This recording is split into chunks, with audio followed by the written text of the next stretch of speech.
चौथा अग्नि तत्व चक्र। वे सभी जादुई चटाई के माध्यम से अग्नि लोक पहुँच गए। अग्नि लोक पहुँचते ही उन सभी को कुछ ही पल हुआ था कि वे सभी लोग अग्नि लोक की भयानक गर्मी और आग की लपटों का सामना नहीं कर पा रहे थे। तभी एक शिष्य ने जल्दी से जादुई चटाई से कहा, हम सभी को तुरंत धरती लोक ले चलो, नहीं तो हम सभी यही जल के मर जाएंगे। ये बात सुनते ही चटाई उस सभी को आग की लपटों से बचते बचाते पुनः धरती लोक में ले गई। वे सभी धरती लोक में पहुंचते ही पास की नदी में कूद गए और अपने आप को ठंडा किया। फिर कुछ पल बीत जाने के बाद वे सभी आपस में एक दूसरे से बात करने लगे कि हम सब अग्नि लोक की आग से कैसे बचेंगे। तभी दूसरा शिष्य बोला, मेरे गुरुजी ने मुझे एक पोटली दी थी और कहा था कि जब तुम्हें इसकी सबसे ज्यादा आवश्यकता हो तभी इस पोटली को खोलना। तभी एक शिष्य बोला, अब इसकी बहुत ही ज्यादा आवश्यकता है, उस पोटली को खोलो। तभी उस शिष्य ने उस पोटली को खोला, देखा कि उसमें एक अंगूठी है। वे शिष्य ने अंगूठी को अपने हाथ की उंगली में पहन लिया। तभी अंगूठी बोली, आए मेरे मालिक, मैं तुम्हारी क्या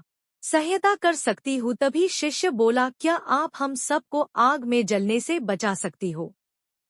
हाँ, मैं तुम सबको एक कवच के अंदर कर दूंगी जिससे आग तुम सभी को नहीं छुपाएगी, पर जो कोई भी कवच से बाहर निकलेगा वो उस आग में जल जाएगा। फिर उस अंगूठी ने उन सबको एक कवच के अंदर कर दिया। वे सभी फिर से अग्नि लोक में जाने के लिए तैयार हो गए। फिर से जादुई चटाई उन सभी लोगों को अग्नि लोक में ले गई। अग्नि लोक में पहुँचते ही उन सभी ने बहुत प्रयास किया कि अग्नि चक्र को कवच के अंदर लाने का, पर वो चक्र अपनी जगह से हिला ही नहीं। वे सभी अपनी चारों तरफ देख ही रहे थे कि उस चक्र के रखवाले वहां पर आ गए और उन सभी से बोला, तुम लोग बिना इस चमकीले कोड़े के अग्नि चक्र को अपनी जगह से नहीं हिला सकते हो। तभी शिष्य बोला, तुम हमें ये कोड़े दे दो। वो रखवाले बोले, नहीं दूंगा, अगर तुम्हें ये चाहिए तो हमें युद्ध में परास्त करना होगा। तभी धनुर्धारी शिष्य ने अपने धनुष और तीरों से उन दोनों पर आक्रमण कर दिया। तभी जल्दी से वो दोनों रखवालों ने अपने चमकीले कोड़े के माध्यम से अग्नि चक्र को अपनी ओर खींच लिया, जिससे वे सभी तीर अग्नि चक्र से टकराकर नष्ट हो गए। ये सब देखकर